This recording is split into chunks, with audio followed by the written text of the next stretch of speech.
Oui, mais je savais.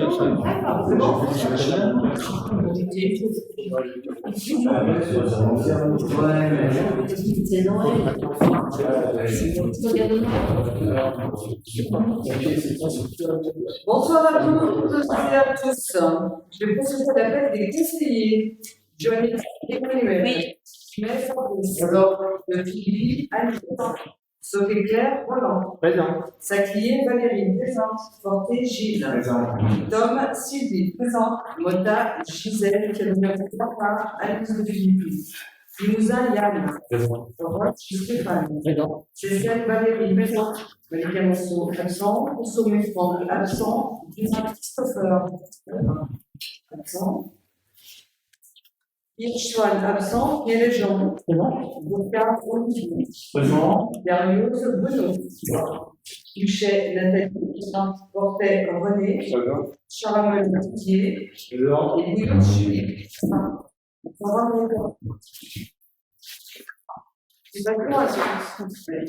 Je vous propose comme secrétaire de séance Valérie Sacrier, qui est contre, qui s'abstient, et je vous remercie. Passons à l'approbation du procès verbal du conseil municipal du 5 octobre 2023. Quelle est l'émission, les commentaires?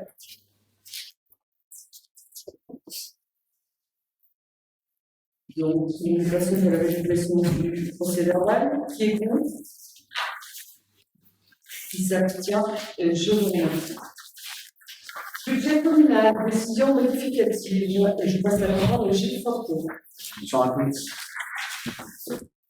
Dans cette décision, il s'agit d'entériner des recettes supplémentaires, donc un montant de recettes supplémentaires de 300 € qui nous vient de la dotation de la solidarité rurale. Donc c'est l'État qui accorde 700 € supplémentaires. Il était prévu 45 000 € et les recettes réelles ont été de 53 363. Donc ça, c'est le budget. Pour les 3 700 € supplémentaires, il y avait des recettes réelles qui n'étaient pas prévues et qu'on a perçu en fait 3 700 € de l'État. Cela représente une aide pour le matériel handicapé, notamment pour un agent qui a besoin de matériel qui soit adapté à sa charge de travail. De l'autre côté, les dépenses. Donc, il y a 3 500 de créances admises en non-valeur. Ça fera l'objet, le détail fera l'objet de la délibération suivante. Et 5 000 € supplémentaires en contribution obligatoire qui représentent les 5 000 € donnés à l'école privée, car ces derniers ont eu plus d'élèves qu'annoncé l'année dernière. Donc, on doit leur donner des contributions supplémentaires. Et il y a ensuite une dotation des pressions d'effectifs circulants, c'est-à-dire que ce sont des créances douteuses qui seront par la suite mises en valeur, mais pour l'instant, elles sont évaluées à 3 500 €. Voilà, ce qui présente au budget de fonctionnement des recettes de 8 000 € et des dépenses de fonctionnement de 12 000 €. En investissement, une recette théorique et des dépenses de 80 000 €. Donc, ça concerne une procédure de péril de la Maison Vaux, qui est à l'angle de la rue Verrières, donc qui menace de s'effondrer et qui menace de plus en plus de s'effondrer. Donc, comme la succession est vacante, l'État est curateur de cette succession.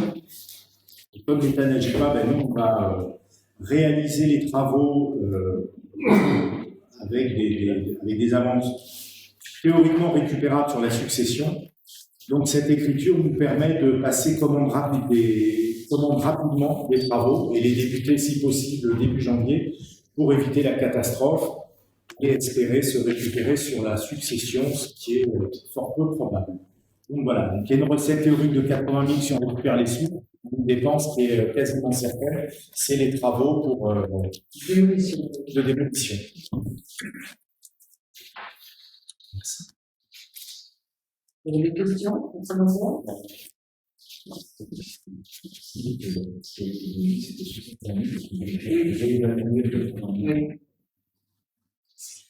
En fait, il avait été marqué 65 000 et ça a été réévalué à 80 000. Je leur avais distribué.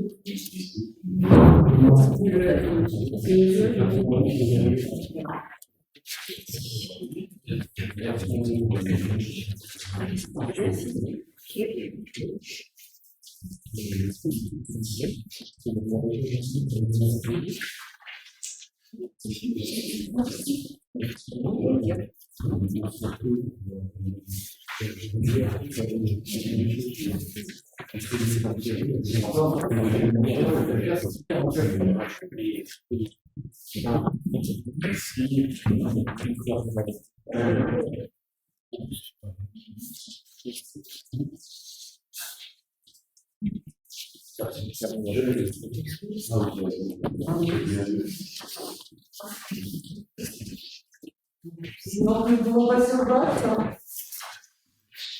Qui est contre? Vous communal d'étudiants éducatifs.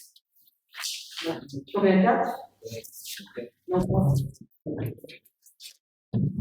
Il s'abstient. Je vous remercie. Le suivant, c'est le budget communal admission en non-valeur. Gilles. Donc, sur ce compte-là, il y avait déjà 1000 euros de budgété. Et on en rajoute 3500, car le montant des admissions en non-valeur s'élève à 4292,23 €. Ce sont des créances qui ont été récupérées qui datent de 2004 à 2008. C'est une liste qui est adressée par la Direction générale des finances publiques. Et donc qui concerne les créances en non-valeur, c'est-à-dire qui seront quasiment jamais récupérées. Donc le montant total s'élève à 4292. Il y avait 1000 euros de budgété et on a rajouté, grâce à la délibération précédente, 3500 complémentaires. 3500 complémentaires. Questions, des commentaires? Pardon. Quelle prestation cela recouvre essentiellement, et surtout ça concerne une personne en particulier qui concentre beaucoup de combinaisons défectueuses. C'était les loyers. Ce sont des loyers. D'accord. Et tout le reste, ce sont des loyers également? Non, il y a beaucoup. Hein. Il y a la cantine, oui, la cantine. La cantine essentiellement. Oui. De l'eau, de la cantine et du loyer. Et donc, les poursuites sans effet. T'as pas d'autre part? Les poursuites sans effet, c'est les. C'est la trésorerie, en fait. C'est les recours qui sont faits. Merci. Donc, au budget communal admission en non-valeur, qui est contre? Il s'abstient. Je vous remercie. Ensuite, c'est la dotation aux provisions. Ouais, je fais une digression. Toutes ces écritures-là, elles nous sont demandées pour que nous nous mettions en conformité, elles nous sont demandées par la trésorerie. Ce n'est pas de la fantaisie de notre part, c'est pas un caprice comptable, c'est vraiment exigé par la trésorerie qui se bat avec eux pour être au mieux dans les normes de ce que demande surtout la comptabilité. Donc, voilà, ce n'est pas des choses qui nous viennent par esprit fantaisie. Donc la délibération suivante concerne les dotations aux provisions. Donc là, c'est un petit peu la strate un petit peu en dessous. Ce sont des créances douteuses et pour lesquelles l'État, la direction des finances publiques, nous demande de retenir 15% des créances douteuses. Donc c'est essentiellement des produits municipaux, donc de la cantine et de la garderie, et pour un montant de 3136 € qui seront admis en provision pour dépréciation des actifs circulants. Vous avez des questions? À quel risque correspond cette provision? Le risque en lui-même, parce que quand on fait une provision, c'est qu'il y a un risque. Ben, c'est là qu'il nous manque. C'est des impayés. Les impayés, et donc avant que ce soit en créance douteuse, avant on passait directement ça en créance douteuse. Non, En non-valeur. pardon, Non-valeur. autant pour moi, en non-valeur. Maintenant, la trésorerie nous dit non, il faut une étape intermédiaire, donc vous passez ces 15%-là, vous les passez en provision, donc dotation et dépréciation d'actifs circulaires. Créance douteuse, ça veut dire qu'ils sont peut-être susceptibles à un moment de payer. Oui, justement, c'est cette dimension-là, c'est quelle est la valeur du risque qu'il ne soit pas payé. C'est ça la question. Ils ne savent pas, là. Ils ne savent pas ce qu'ils vont récupérer. C'est 15% là, oui. Donc on a une règle budgétaire. Voilà. C'est ça. C'est ça.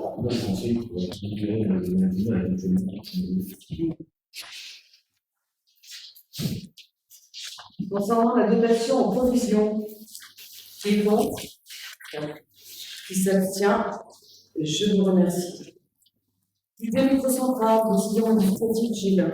Il y avait une somme qui restait, qui avait été avancée sur la micro centrale, et elle restait sur le compte d'avance.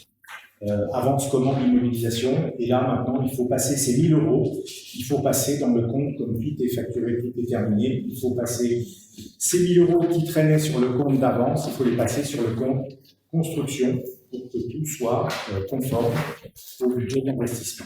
Donc là c'est simplement une structure comptable qui ne génère aucune dépense nouvelle. Ça fait un moment, pardon. Ça fait un moment que cette annonce était. L'année dernière, on a oublié de passer en écriture. Il y avait un changement Il y a eu un changement. de normes.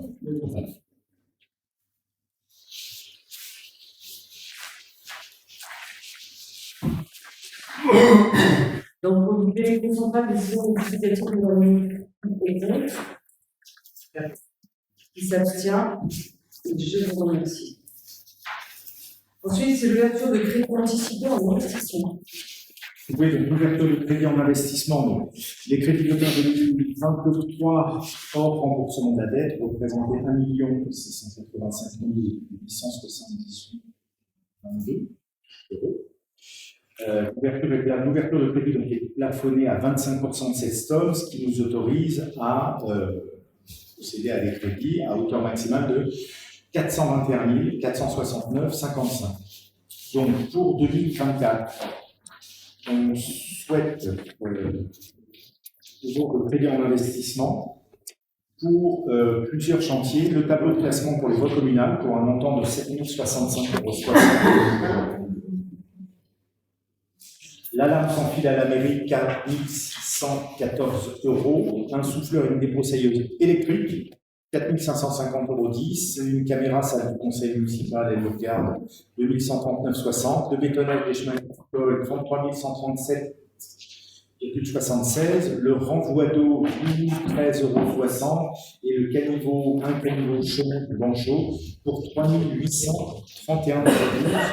Donc, un montant d'ouverture de crédit en investissement de 63 351,78. Je veux juste préciser une chose, la caméra, elle est en essai ce soir. On ne l'a pas achetée pour l'instant. On la teste, on voit si c'est bien, on l'achète pas. Bon. Des questions? Vous pouvez préciser ce qu'est le tableau de classement des voies communales?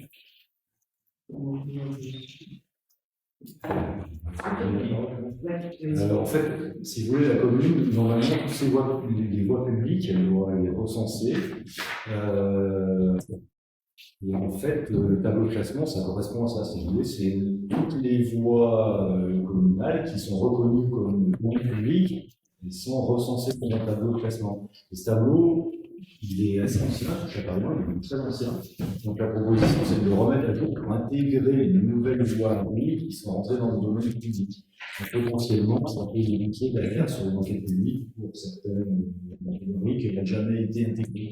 Parce qu'on en a certaines qui peuvent être dans le domaine privé de la commune, c'est-à-dire qu'on a des parcelles, tout le monde est propriétaire, et officiellement, ils ne sont pas dans le domaine public. Donc le but, c'est de remettre ça en jour, d'avoir un bon meilleur voie publique, lister toutes les voies publiques de la commune qui sont vraiment voies publiques ouvertes à la circulation. Et ce coût correspond à quoi? Une prestation de service C'est ça. qui sera réalisée. Donc, ils ont candidaté, Ouais, c'est ça? J'avais demandé aussi On avait demandé, ouais. un géomètre qui s'appelait Luxotix, avec qui on travaille régulièrement. Et donc, ça débouche sur un document officiel. C'est ça, ouais, C'est ça. c'est vraiment classique. Et la Poste est compétente là-dedans. Bah, ça fait partie de leur compétence. C'est surprenant, ouais. Bref. Ils font beaucoup de choses, on fait beaucoup de choses maintenant. Oui. Donc, du coup, si vous bétonnez les chemins viticoles, vous bétonnez quels chemins? Les chemins de la commune ou les chemins privés viticoles? C'est des chemins. C'est des chemins, ce sont des chemins communaux qui appartiennent à la commune. Ce qui est bétonné, c'est pas des chemins plats. C'est vraiment ce qui est en côte où il y a beaucoup de ravinement et qu'on n'arrive pas, ça sert à rien de remettre du gravier ou du Saint-Thibaut dessus, ça tiendra pas. Ça tient pas, ça fait depuis des années. Donc, on bétonne ces parties-là, les parties les plus en pente, les chemins communaux dans le domaine viticole. Donc, c'est du béton fibre, hein. C'est pas. Ça coûte cher, ça. Ça coûte moins cher que. C'est par rapport à du bitume, ça n'a carrément rien à voir, et dans le temps, ça tient bien. Il y a eu Ça correspondra à quel linéaire c'est 33 000? 33 000, c'est à peu près 110, entre 110 et 130 mètres linéaires. Et ça se situe où? Pardon? Ça se situe où? Alors, vous en avez un qui est, quand vous descendez le chemin des Éparts, direction Saint-André, vous prenez le deuxième à gauche, et c'est dans la pente qui est le chemin qui est juste au-dessus du lac Front. On a là, le premier qu'on a fait, c'était Croix-Verpi, qui a très bien, La partie haute. la partie haute. Parce que il y a une partie basse qui était enrobée. Ouais, juste la partie basse, parce que on l'a fait enrober, c'est pour aller au plus vite par rapport aux travaux qui étaient effectués juste avant les vendanges. Donc, on a fait au plus vite. Si on bétonne, il faut à peu près un mois de séchage, sans passer avec des gros engins dessus. Donc, le dernier qui a été fait, c'est celui qui est en haut, vers le chemin des Écarts. Vous pouvez aller voir. Donc les viticulteurs vont être redevables à la commune. Monsieur Millet, Déjà, on n'a pas l'habitude d'enrober ou de Monsieur bétonner Millet, des il y a champs une privés grosse- déjà. il y a Monsieur une- Bourgard, il faut savoir c'est pas une habitude que chez nous. il y a une grosse partie des viticulteurs qui ont racheté les communaux. Donc, il y a une grosse source de revenus qui est quand même revenu à la commune. Donc, la moindre des choses, c'est. Vous considérez que c'est un retour d'ascenseur? C'est pas un retour d'ascenseur, mais on peut, quand même, ça fait des années que les chemins communaux ont été entretenus. Donc, On entretient les routes, ça me paraît normal que de temps en temps on entretienne quand même les chemins des viticulteurs. Enfin, je vois pas le problème, quoi. le dernier qu'on a fait, il y a un tuyau d'écoulement, un tuyau qui écoule les eaux de fossé, qui était à découvert. Alors, si celui-là, en passant dessus avec les engins, il le casse, c'est pas 33 000 que ça coûte. Vous en rajoutez encore 20 000 par-dessus, et vous serez toujours obligé de faire les travaux. Il n'y a pas une alarme à la commune, enfin à la mairie? Il n'y a pas déjà une alarme? On est obligé de remettre une alarme parce qu'elle est trop vieille et elle fonctionne mal. Il ne marche plus que Elle sur marche le plus. réseau Voilà. téléphonique commuté, et il va falloir passer à la fibre. De toute façon, celle-là, elle est. Bah, elle fonctionne plus correctement.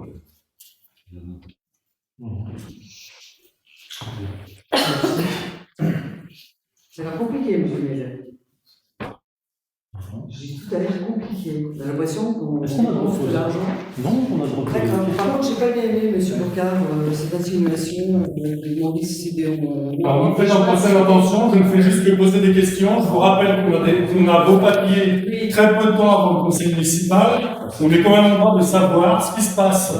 Et on est représentant de certaines personnes qui se posent aussi des questions. Donc on vous repose des questions qu'on me pose aussi et qu'on est susceptible de me poser. Vous considérez que j'ai fait une insinuation, je n'ai pas fait d'insinuation, donc ne faites pas un procès d'intention, s'il vous plaît. On va pas me prendre en vidéo. Excusez-moi. Alors, pour le budget communal, ouverture de crédit en investissement, qui est contre? Qui s'abstient? Je vous remercie. Nous passons au règlement de service en France. Je passe la parole à Emmanuel. De Valérie. Valérie Zéphir. Nous avons pu modifier le règlement intérieur du périscolaire et des centres de loisirs, dû au fait que la réglementation n'impose pas aux médecins de faire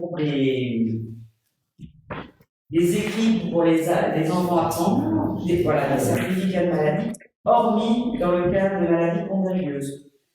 Donc les médecins nous ont écrit et ne souhaitent plus faire de certificat médical.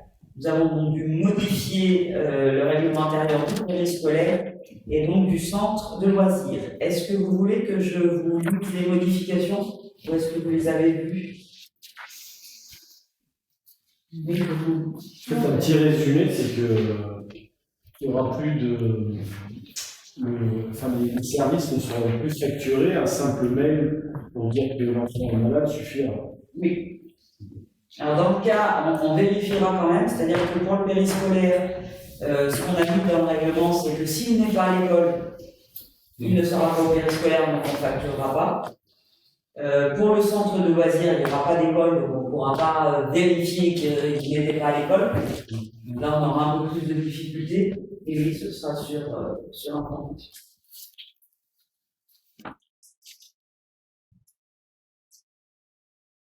Pour le règlement du service enfance, qui est bon,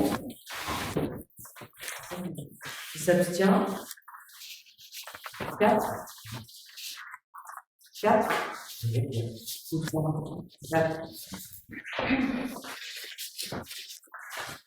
Subvention de classe découverte, je passe la parole à Mélanie. Donc, les classes de CP vont faire une classe verte au mois de mai, du 13 au 7 mai dans la Drôme, pour un coût de 14 300 € pour 34 élèves. Donc, ils nous demandent une subvention, donc on propose une subvention de 4 000 € pour les aider à partir en fait. Donc, la classe, le thème, c'est plante de sorcière et musique. Donc, ils vont faire une découverte instrument le matin avec chorale. Et l'après-midi, il y aura un jardin, ils vont connaître plein de plantes, et n'importe quelle plante pour soigner la bête.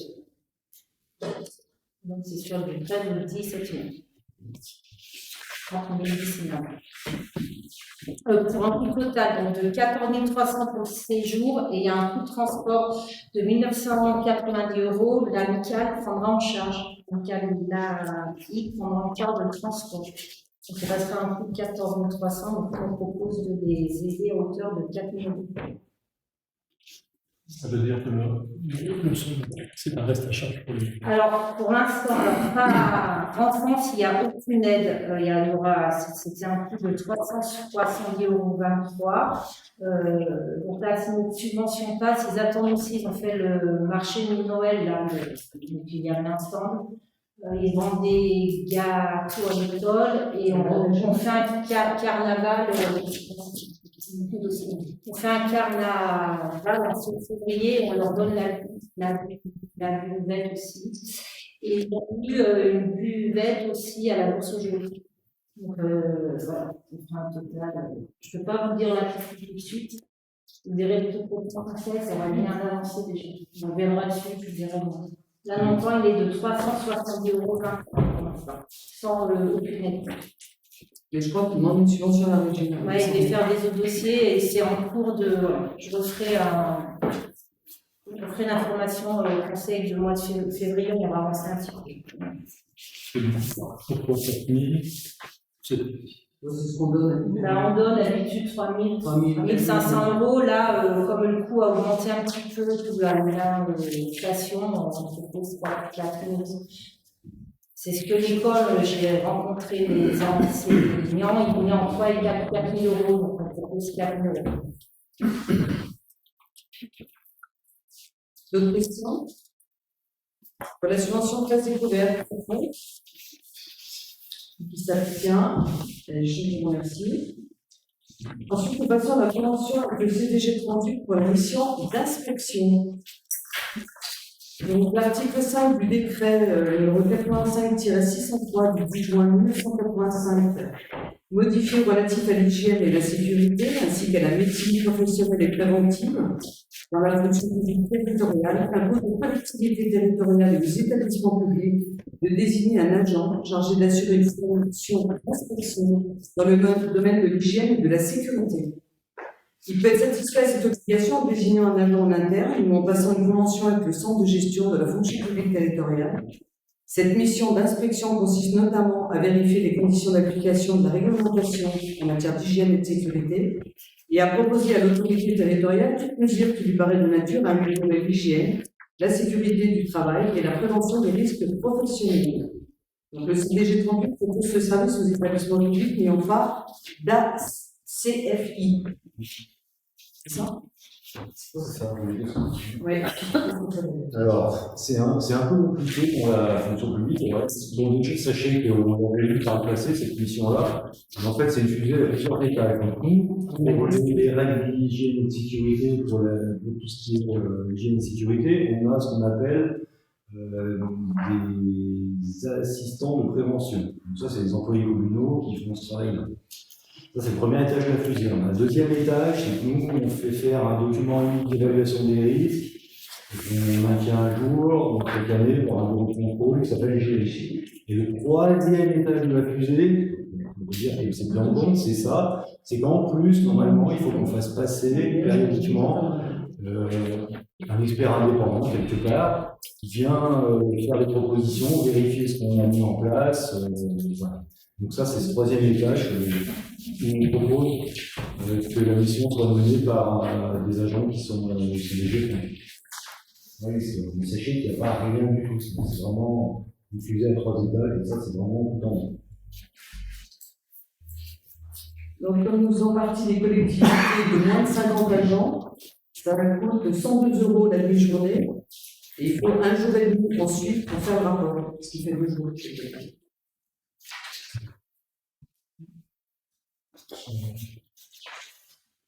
Des questions? Il n'y a jamais eu encore d'inspection?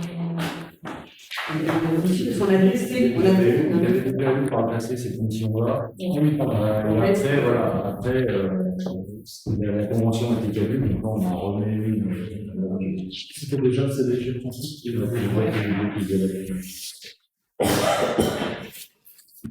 Donc, pour la convention pour la mission d'inspection avec le CDG 38 qui est contre, s'abstient. Et je vous remercie. La prochaine délibération concerne l'adhésion au dispositif de médiation mis en œuvre par le CDG 38. Donc, la médiation est un dispositif novateur qui peut être défini comme un processus structuré par lequel 2 ou plusieurs parties tentent de parvenir à un accord en vue de la résolution amiable de leurs différends avec l'aide d'un tiers, le médiateur. Le conseil municipal avait décidé par délibération numéro 4 en date du 20 septembre 2018 d'adhérer à la mission expérimentale de médiation préalable obligatoire. Donc, ce qu'on vous demande aujourd'hui, c'est d'adhérer au dispositif de médiation. C'est-à-dire que médiation préalable obligatoire, c'est-à-dire qu'on ne pourra pas aller faire un recours ou aller en procès. On fait d'abord une médiation. On commence par la médiation. Ce qui paraît logique. Pour régler un différend. Les domaines d'application sont quand même assez restreints, c'est toujours des décisions, c'est des contestations, des décisions administratives. Il n'y a pas de contentieux, ça n'arrive pas des critères de management délicat, etc. C'est toujours une décision administrative qui a été déjà posée. C'est l'article 8 de la Convention.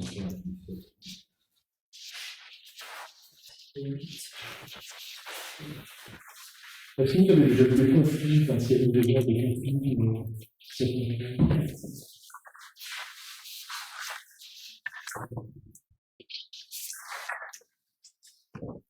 qu'est-ce que ça pourrait être C'est tout type de conflit, en fait.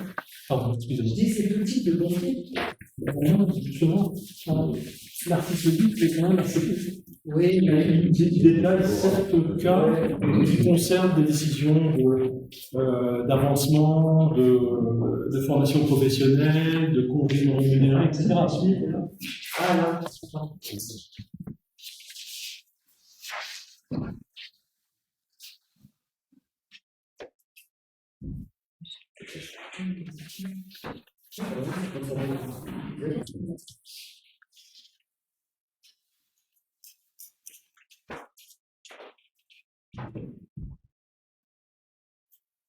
Oui, ça concerne bien les agents, si ils montent en grade ou si. Ça ne me choque pas plus que ça. Non, je ne suis pas. Non, mais j'ai compris. Je voulais simplement signaler que la médiation est assez limitée. Oui, ça concerne les agents. Donc, oui, on peut douter dans Sur le lieu de travail. Pardon. Si ça concerne les agents, concernant leur travail. Je vois surtout des aspects administratifs. C'est pas, s'ils ne sont pas contents de leur travail, il n'y aura pas besoin, ça ne rentre pas dans le cadre. C'est ça que je veux dire. Non, c'est pas ça.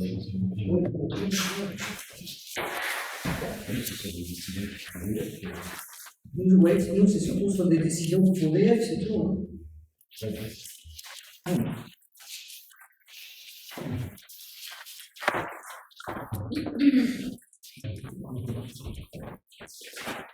Je pense que c'est bien de le mettre en place. C'est un coût à l'année de combien?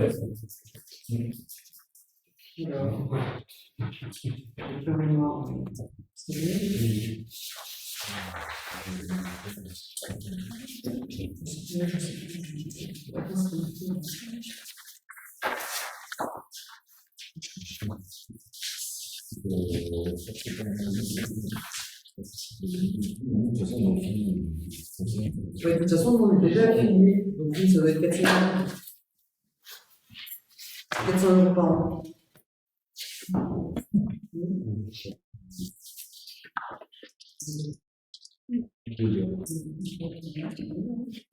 Le statut du médiateur, il appartient à CDG 38, sont des fonctionnaires. C'est de regrouper. Je pense que ça a même été regroupé à plusieurs en fait.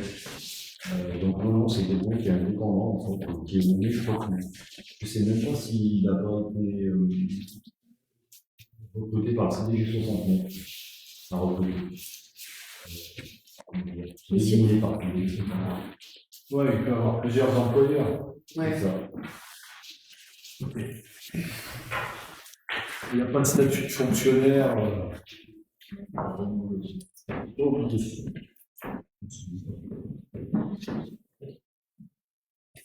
Sûr?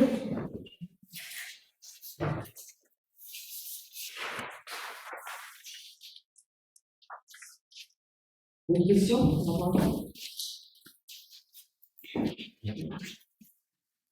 Donc, pour la vision du dispositif de médiation mise en œuvre par le CDG 38, qui est contre? Qui s'abstient? Je vous remercie. Passons à la mise en place de la prime du pouvoir d'achat exceptionnel. Les bénéficiaires de la prime du pouvoir d'achat exceptionnel forfaitaire sont les agents publics, fonctionnaires, titulaires et stagiaires, agents contractuels du droit public. Les employeurs pour mettre en place cette prime sont les collectivités et les établissements mentionnés à l'article L4 du Code général de la fonction publique et les groupements d'intérêt public, à l'exception de ceux de l'État et relevant de l'article L5 du même code. Pour percevoir cette prime, ils doivent avoir été nommés ou recrutés par une collectivité territoriale ou un établissement public ou un groupement d'intérêt public avant le 1er janvier 2023. Est-ce que vous avez des questions?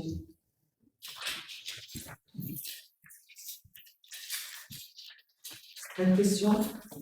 Donc, je vous propose d'instaurer la prime du pouvoir d'achat exceptionnel dans les conditions prévues ci-dessus. Qui est contre? Qui s'abstient? Je vous remercie.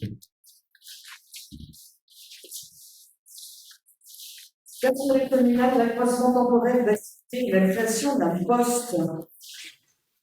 La création à compter du 1er janvier 2024 d'un emploi non permanent pour faire face à un besoin lié à un accroissement temporaire d'activité dans le grade d'agent d'animation relevant de la catégorie hiérarchique C, 14 heures hebdomadaires.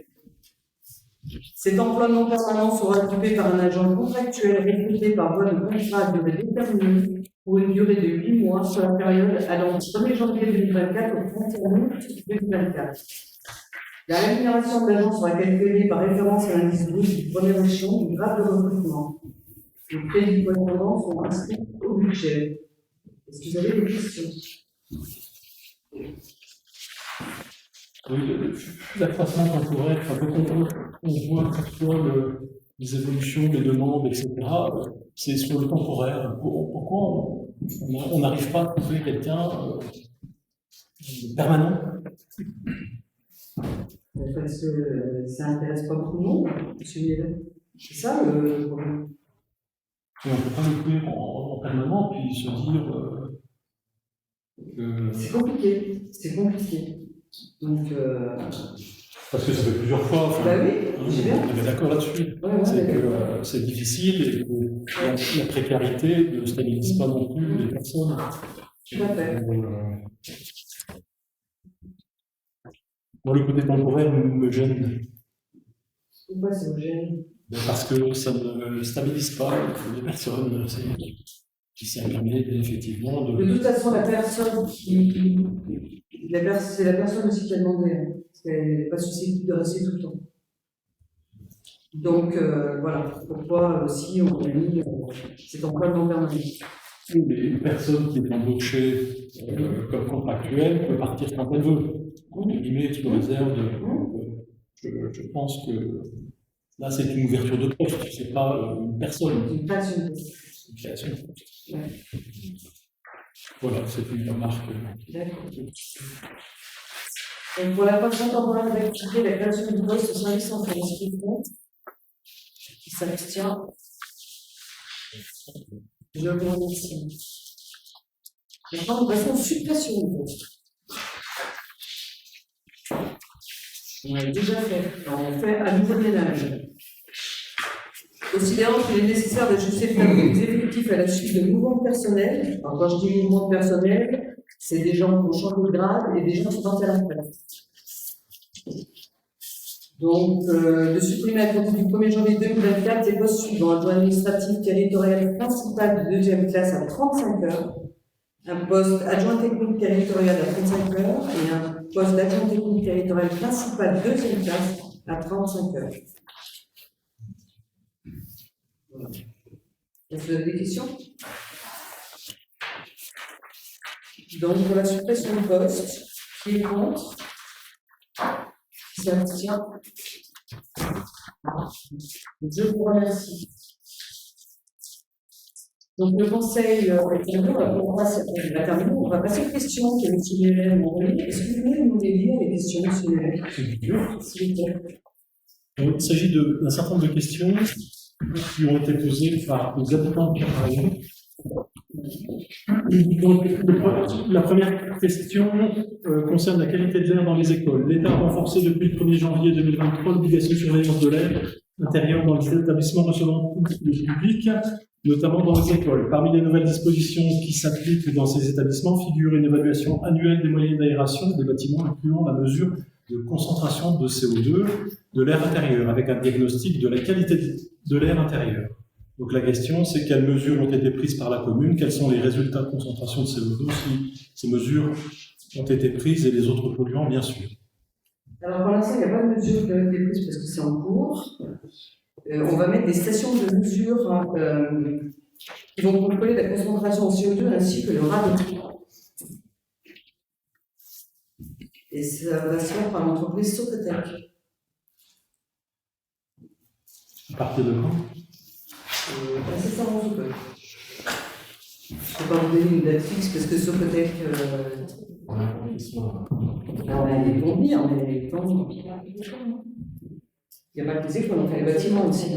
Alors, oui, Socotec l'a vérifié, va faire des analyses sur l'école élémentaire, l'école primaire, la mairie, l'urbanisme et la bibliothèque. Merci.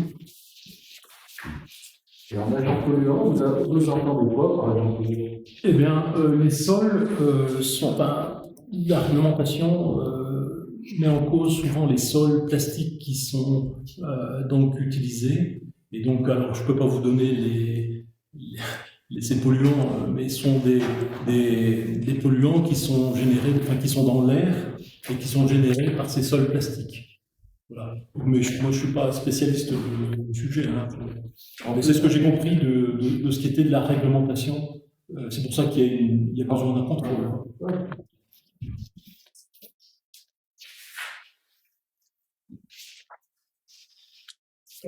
Donc la question suivante concerne un projet immobilier qui prévoit le transfert de commerce depuis la rue d'Épinette vers la route départementale 1090, le bâtiment dit Trabu. Ce projet affecterait notablement les activités commerciales et nuirait à la vie du village. Quelle est la position de la majorité municipale sur ce projet? Quelles mesures compte-t-elle prendre pour améliorer l'activité du centre et éviter le transfert des commerces à la périphérie du village? Alors, c'est un projet qui ne me plaisait pas forcément. C'est vrai que de passer les commerces du centre du village à l'extérieur, je me suis dit, c'est pas très loin non plus, mais on n'était pas franchement contre. Simplement, le projet respecte toutes les règles d'urbanisme. Donc, c'est compliqué quand le projet respecte les règles d'urbanisme d'aller contre. Alors, on peut aller contre, hein, on peut faire un recours, on peut, etc. Simplement, dans différentes communes où justement les mairies étaient contre, alors le projet respectait les règles d'urbanisme, la mairie a pris une amende de 200 000 €. Je retrouverai quelle commune c'est. Ça veut dire que la commune n'est pas prête à s'engager dans une action. Quand ça respecte les règles d'urbanisme, non pas trop. Le PLU n'est pas très précis, enfin, il ne donne pas beaucoup de pouvoir à la commune pour agir en ce sens. Je veux dire, enfin, je sais pas, tu veux peut-être en parler Le PLU, ça donne des normes d'urbanisme, mais c'est tout. La vocation du PLU, c'est de donner des règles d'urbanisme pour construire. Après, ce qui se construit, ça ne dépend pas du PLU. Il y a certaines zones qui sont affectées à certains types de bâtiments qu'il faut respecter, mais à partir du moment où on respecte ces normes-là, la mairie peut passer. Il y a quand même dans le règlement concernant les zones commerciales une restriction qui prévoit qu'il doit pas y avoir de désagréments pour les personnes qui habitent à proximité. Après, on ne peut pas non plus demander aux commerçants, s'ils pensent que leur activité va se développer beaucoup plus là-bas, on ne peut pas leur dire, bah non, on va se lever. Mais à un moment donné, c'est partie de la vie du village aussi. On ne peut pas, je sais pas, je ne peux pas dire à un commerçant, non, restez là-bas. Je pense qu'on peut tous pareil. Et à un moment donné, s'ils s'en sortent, évidemment, ils sont dans la RD 1090. Pour lui, c'était un cas en plus, lui, ça prévenait son commerce. Donc, il regarde aussi pour pouvoir être serein, rester dans la commune et monter son.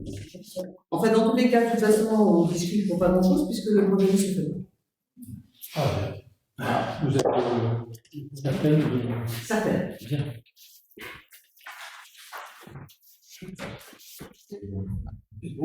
savoir les raisons.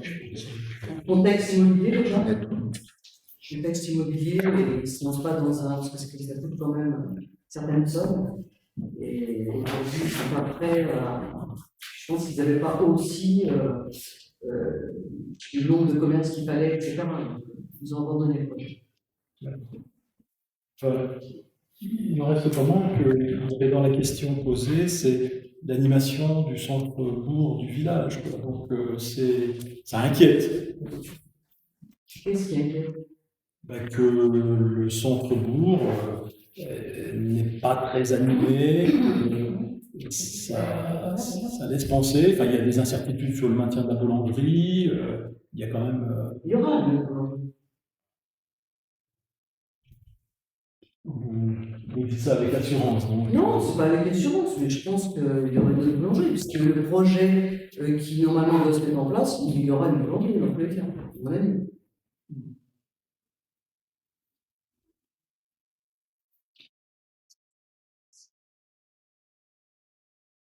Merci.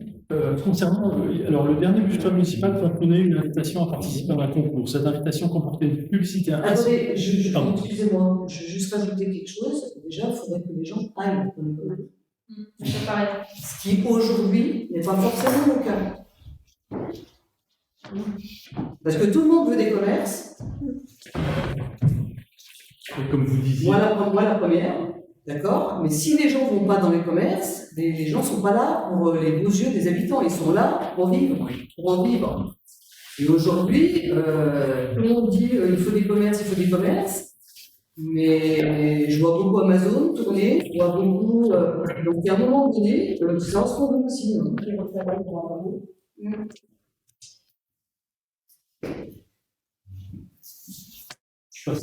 Oui.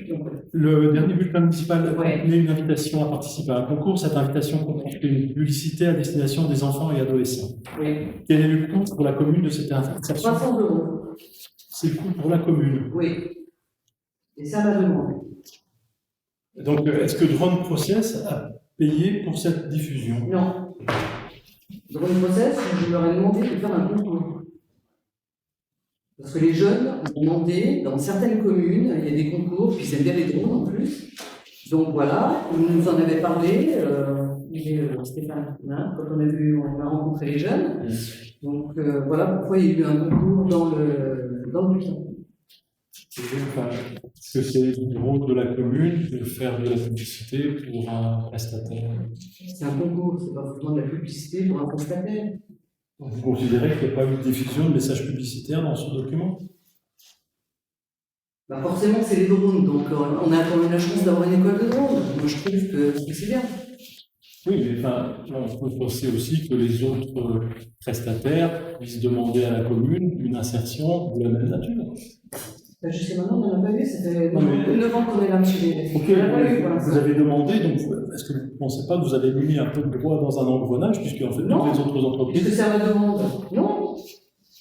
Oui. Donc vous considérez que de promouvoir certaines activités commerciales fait partie du rôle de la commune, à travers de la publicité donc payée par. Je dirais aujourd'hui, il y a beaucoup de communes qui mettent de la publicité pour payer leur bulletin municipal. Nous, on n'a pas fait ce choix-là. Il y a de la publicité dans tous les bulletins municipaux, dans la majorité des bulletins municipaux. Nous, on ne l'a pas fait. Donc là, c'est les jeunes, on avait parlé avec les jeunes, ils nous ont demandé. Là, on s'est dit pourquoi pas. J'ai demandé à Drone Process s'ils pouvaient faire un concours avec une ligne, etc. Voilà, enfin, ça s'arrête là, quoi. Je veux dire, il n'y a rien d'extraordinaire là-dedans. Je pose la question. Vous avez oui, je vous réponds. Concernant l'accès au parking du Vieux Clocher, le portail est toujours fermé. L'accès à cet espace faciliterait la vie des habitants du quartier en améliorant la sécurité et le stationnement des véhicules sur la rue des Gantières et la montée de la ville. Non, mais déjà, à la base, c'est pas un parking, on s'en sert de parking, mais à la base, ce n'est pas un parking. Donc, on va l'ouvrir. Simplement, on ne va pas l'ouvrir entièrement. Je vous explique pourquoi. Parce qu'on est en train de voir où est-ce qu'on peut faire un local pour les jeunes. Donc, on va rouvrir la partie passage. Vous savez, on rentre dans le portail, il y a le passage et les gens vont se garer derrière, sur le côté. D'accord. Mais pas devant le. Un peu comme quand il y avait la garde. Ouais. Voilà. Donc, il y a un projet donc, pour occuper ce qui était le local de la garderie pour les jeunes. Non. Alors, je pense C'est un local qui est devant. On va refaire un petit peu le local, on va ouvrir un petit peu le local qui est à droite. On rentre à droite. Il y a, Oui, il y a mais la, c'est- il y a la crèche et un local. le petit garage, Ouais. une espèce de petit garage, enfin un stock. Ok. À savoir que pour la rue des Gantières, il y avait une réunion publique qui s'est passée en mairie pour le parking qui est sous le cimetière. Tout le monde était d'accord de faire qu'on fasse un parking sous le cimetière pour aller se garer là-bas, il n'y a personne qui va se garer. Il y en a un ou deux qui se garent. Il y en a quelques-uns, mais tout le monde se gare. Les joueurs de boules apprécient ce parking. Pardon. Les joueurs de boules apprécient ce parking. Mais à la base, Mais à la base, c'était fait pour la rue des Gantières. non, il n'y c'est avait fait pas pour- que la rue des C'est Gantières. fait pour tout le monde. Et à savoir aussi que quand on a refait votre rue, je voulais faire 2 places de parking à un certain endroit. Il y a eu une pétition comme quoi il n'y avait pas besoin de place de parking. On en a quand même fait une. Hein. Mais voilà. Alors après qu'on vient de dire, on ne sait plus où se garer, quand je reçois une pétition en disant qu'on n'a pas besoin de 2 places de parking, que tout le monde peut se garer, ça m'étonne un peu de votre demande ici. Je crois que ça ne concerne pas les mêmes personnes, me semble-t-il. Et puis, enfin, si je peux me permettre, ce n'est pas ma rue, c'est une rue communale. Oui, non, mais c'est pas D'autre votre part, Excusez-moi. d'autre part, donc ça c'est pas grave, mais je crois que ça ne concerne pas les mêmes personnes. Non, Et mais puis la place de stationnement, la personne qui se gare habituellement, qui s'est un peu approprié la place, a la possibilité de se garer chez elle. Donc, vous voyez, il s'était quand même approprié la partie communale en faisant un jardin dessous. oui, mais enfin, je crois que la pétition, si j'ai bien compris, était pour la préservation à la fois du bassin et puis des rosiers, qui étaient un espace d'agrément qui convenait à la majorité des gens du quartier. Il n'y avait pas que des Sauf rosiers. qu'il y a une personne qui n'avait pas de place pour se garer. Il n'y avait pas que des rosiers, il y avait des tomates aussi. Hein. Oui, Oui, d'accord. La place de parking y est, elle profitera aux gens de la rue, elle n'est pas imperméable, elle est perméable, elle est en dalle drainante. Donc voilà. Bien. Concernant la vidéosurveillance, que vous appelez dite vidéoprotection, quel bilan est fait de l'installation des systèmes des caméras sur les voies publiques et les bâtiments publics? Alors, il n'y a pas de bilan pour l'instant. J'attends, je pense, le début d'année. Janvier ou février, je ne sais pas exactement quand ils le font. C'est les gendarmes qui font le bilan. Mais c'est un bilan oral, il n'y a pas de document. C'est-à-dire que je les reçois et ils m'expliquent en fait ce qu'ils ont constaté, etc. Par contre, ce que je peux dire, c'est que nous, ce qu'on a déjà constaté, c'est qu'il y a beaucoup moins de dégradation. Quel est le nom de la société conceptrice du logiciel? Alors, elle s'appelle CA Synergie. Pardon. Ah non. Si, CA Synergie, c'est ça. Et le nom? Et le logiciel, c'est Visimax, collectivité. Est-ce que vous savez s'il a été évalué par la CNIL? Non, Vous ne savez pas où il n'a pas été je ne évalué? pense pas. Quels procédés de masquage réversibles ont été mis en œuvre pour les habitants, les habitations et les entrées? La société a masqué chaque fois qu'il y avait une entrée, chaque fois qu'il y avait une fenêtre, chaque fois qu'il y avait. Ils ont l'habitude. Hein. Non, mais c'est quel procédé de masquage a été mis en œuvre? La question est C'est très précise. flouté. C'est flouté. Hein. C'est un carré noir. Hein. Oui, mais c'est un carré qui est fait comment? C'est fait sur la caméra, c'est sur le logiciel? Sur le logiciel. C'est le logiciel.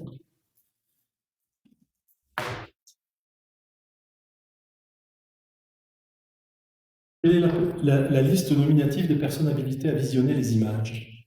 Alors, il y a Monsieur Bouvet, Monsieur Roudet, Fabrice Blumet et moi-même.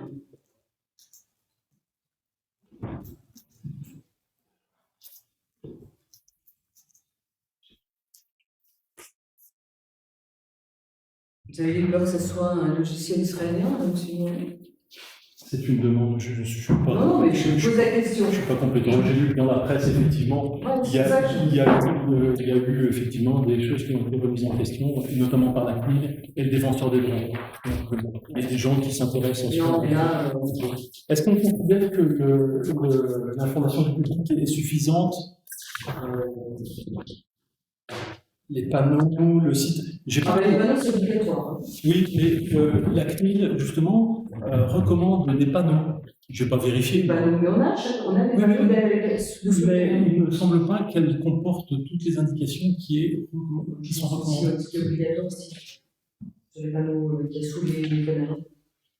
Ce que je peux vous dire, c'est que ça, c'était une des pièces qui était adressée à la préfecture pour validation de l'arrêté préfectoral. Après, Par contre, je n'ai pas trouvé sur le site internet les recommandations qui sont celles de préservation, donc des règles de protection justement de ces images. Je crois que ça, enfin, la CNIL recommande. De la CNIL? Oui, mais Les informations de la CNIL? non, les informations. La commune sur son site internet doit porter donc un certain nombre de recommandations qui sont plus précises que les simples panneaux. C'est les recommandations de la CNIL, en fait. Oui, mais enfin, je vous dis, moi, je ne suis pas un spécialiste du sujet. Et on a, oui, je crois, les recommandations. Je ne les ai pas trouvées. Vous pouvez effectivement.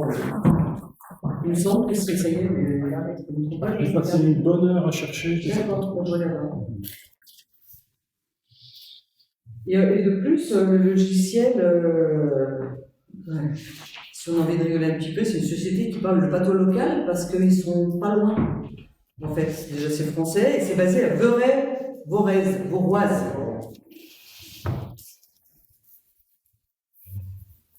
Bien. Alors, le projet de la puce, du plateau de la puce, comment avance la réhabilitation, le projet de réhabilitation? Alors, le projet, il avance. J'ai une réunion justement cet après-midi pour commencer à mettre en place que le bureau d'études puisse mettre en place et aller voir sur place aussi et puisse nous réaliser, commencer à nous réaliser le projet. Et donc, il est prévu dans cette prestation une consultation, une concertation avec les acteurs, enfin les différents. Oui. Ils seront donc conviés. Ils seront conviés. Les chasseurs, les randonneurs, les pêcheurs. Enfin, oui. Ils seront conviés. Donc, ça sera pas là dans les médias. Il faut attendre qu'ils nous fassent, qu'on avance sur le projet. Ils vont voir le site, parce qu'on est quand même dans certaines zones où on a de la faune, de la flore. Il y a déjà des circuits existants. Donc, le temps de répertorier tout ça, et après, on invitera donc les chasseurs, les randonneurs, certains randonneurs, certaines associations, les pêcheurs, les pétistes, de tout le monde. Mais d'abord, on répertorie. Il faut quand même se renseigner sur certaines zones, là où il peut y avoir des espèces protégées, parce qu'on ne va quand même pas demander et faire intervenir, associer des personnes sans savoir où définir certaines zones où on ne peut pas aller. Voilà. Ça veut dire que les gens qui vont être consultés vont être consultés sur la base d'un projet qui va déjà être.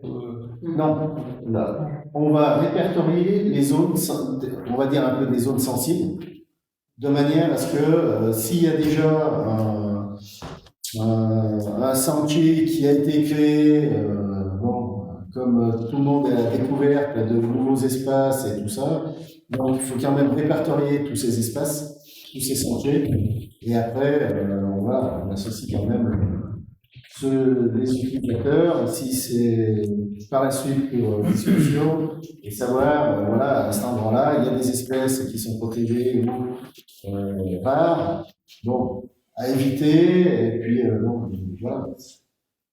Mais dans un premier temps, on fait déjà un petit, on va dire, un relevé un peu tôt. Alors, on revient un petit peu à la ville. Plusieurs plans d'éclairage public pour lesquels des lampes au sodium ont été remplacées par des LED ne respectent pas, affirme cette personne, l'arrêté du 27 décembre 2018 relatif à la prévention et à la réduction de la limitation des nuisances lumineuses. En effet, la température de la couleur ne doit pas dépasser 3000 K. Or, la mesure relevée sur 2 éclairages passés en LED dans le courant du mois de novembre, en haut de la montée de la ville, indique une couleur de température supérieure à 4000 K. D'autres éclairages sont conservés sur la commune. La municipalité est-elle au courant de la non-conformité de ces éclairages? Alors, voilà. Donc, déjà, pour la montée, pour le chemin des pluies, on est passé en 2700 K. La réglementation à l'heure actuelle est de 3000. La réglementation ancienne était de 4000. Là, on est passé en 2700 K parce que dans les prochains jours ou la prochaine année, on va passer à 2007. Donc, on a mis le chemin des pluies 2007. Là où il y a des 3000, c'est des lampadaires qui sont sur la réglementation du coup d'avant.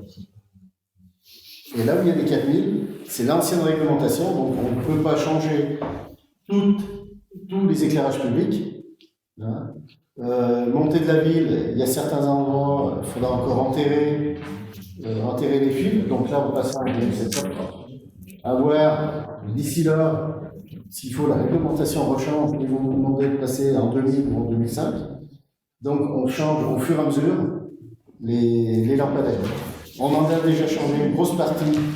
On a déjà fait une grosse partie sur la montagne, certaines rues en bas, avec l'ancienne réglementation à 3000 toits. Et bon, après, on ne peut pas tout faire d'un seul coup. Ça a quand même un coût financier qui est énorme. Hein, on l'avait fait en 2 fois. Si j'ai bien compris, la mesure qui a été faite par la personne qui pose la question a fait ça donc sur les nouveaux lampadaires. Et ben, c'est des 2007. Les nouveaux, ceux qu'on a posés dans la rue des Buis. Oui, justement, elle a fait une mesure qui a 4000. C'est les 2007. Elle a mesuré 4000, je ne sais plus lesquels, avec un spectro-luminomètre. De toute façon, tu vois le changement de couleur, c'est pas la même couleur. C'est pas la même couleur. Voilà, moi Non, mais cette personne pense Plus que. c'est éclair blanc, les 2007 éclairent plus blanc que des 3000 ou des 4000. Oui, on est bien d'accord là-dessus. Hein. Mais donc, la personne qui a fait la mesure sur place, c'est sur les nouveaux. Alors, on n'est plus sur la montée de la ville. On est sur le chemin des Buis. On est sur le chemin des Buis. Oui. On parlait de la montée de la ville. Non, enfin. Mais ceux du chemin des Buis, ça a été demandé à 2700 K. Et ben, je crois qu'il faudrait faire attention. Enfin, il faudrait peut-être vérifier. Moi, je suis. Non, mais c'est le prestataire qui nous a dit ça. Oui, mais enfin, la personne qui a fait la mesure. mesure. En fait, l'échange, les vérifie, etc. Oui, mais la mesure qui a été faite, moi, c'est pas moi qui ai fait cette mesure, je peux pas vous dire, mais. On reprendra le rapport. De toute façon, on reprendra le rapport il y a une fois conformité. par mois, donc on lui demandera de regarder. On reprendra le rapport conformité. D'accord. Parce que là, on est parti quand même sur. Oui, enfin, moi. La montée de la ville. Non, mais. Non, on contrôlera. Ce qui est important, c'est que vous aviez commandé quelque chose qui soit en conformité, et qu'on ne vous ait pas livré, on n'ait pas livré à la commune quelque chose qui soit en conformité. On a un bureau d'études qui est là pour veiller ça. S'il faut qu'on les changements, hein. Oui. Non, mais c'est. Non, mais on va les faire vérifier. Merci de vos réponses. Je crois qu'on a terminé. On a tout terminé le côté municipal, c'est fini. Je souhaite à tous de passer une bonne soirée. Merci. Merci beaucoup. Par contre, si les vaccinations.